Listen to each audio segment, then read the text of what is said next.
with all this being said, you look at who embodies a Didier Drogba X kind of attack.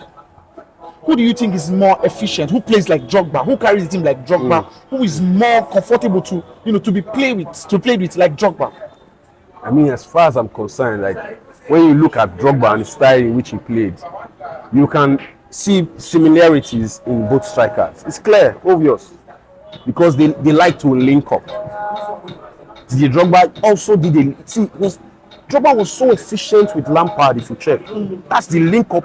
Lampard was his link up man. That's why you see that Lampard had some goals too. Lots of goals. You understand? Considering the position in which he also played, you see he had goals because Drogba was always linking with him. He was not a selfish striker. The only time you will see Drogba go, and most times when he used his head, was when the player had advanced into the final third. His positioning. But otherwise, Didier wanted to come and play in the midfield. So, for me, if not that the opportunities that Lukaku had, I felt like he always had the wrong opportunities at the wrong time, or the right ones also at the wrong time. Because I could imagine if Lukaku had played with Antonio Conte when he was there at Chelsea, I'm sure there would have been a different. I'm sure of that. We would have seen it. In fact, the love that Chelsea fan would have had for Lukaku would have been great, but that did not happen. As far as I'm concerned, when you have Lukaku in your team, he's a leader. He gives you that first and foremost. As a 9, he embodies that personality of a leader. If you have a 9 that is a leader, it's different from when you have a 9 that is not a leader. Go look around 9s and see the ones that you see how they charisma, and that's what you need in a Chelsea team. Elite profile, yes. Zlatan's on the pass.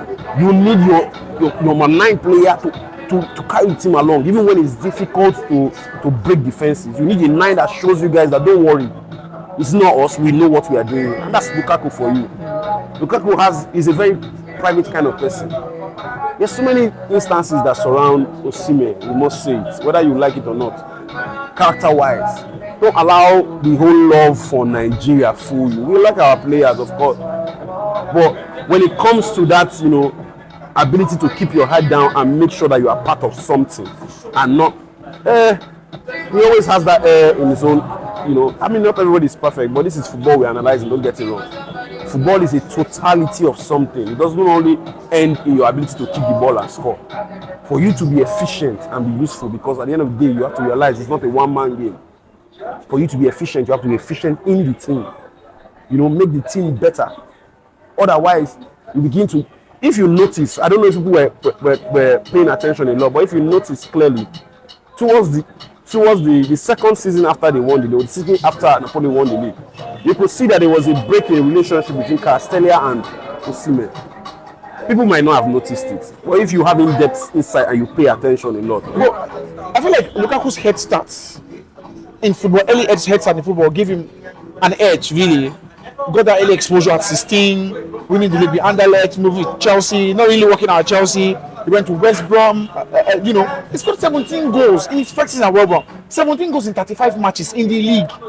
For a teenager, that was a magnificent feat at that time. Yeah. Came back to Chelsea, got loaned to Everton, before finally signing at Everton, having a decent campaign. And he actually has a better goal-to-game ratio in the Premier League than Didier Drogba. He has over 115 goals, over 110 goals in 252 matches. Drogba has 104 goals in 254 matches. Good goal-to-game ratio. At the age of 23, Lukaku actually had more career goals than Osimhen has right now. Osimhen is 25. Yeah. At 23, Lukaku had 122 career goals. At the age of 23, Suarez had 107 career goals. At the age of 23, Zlatan has 65 career goals. At the age of 23, Rooney had 100 career goals. So you look at that level, you know that early exposure helped him a lot. So it's not like Osimhen, who came into limelight after the Under-17 World Cup, scoring 10 goals, in 7 games, winning the World Cup for Nigeria. Great campaign, good player. We like Osimhen. Chukwueze at AC Milan right now. They were in the same team, same setup. He went to Wolfsburg, didn't really work out well for him at Wolfsburg. Went on to Charleroi in Belgium. Good season, helped his confidence.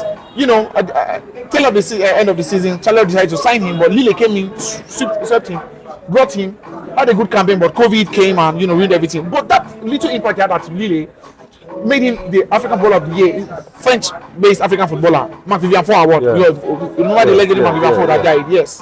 He got that, earned him a record-breaking deal to Napoli, the most expensive African transfer, 70 million euros.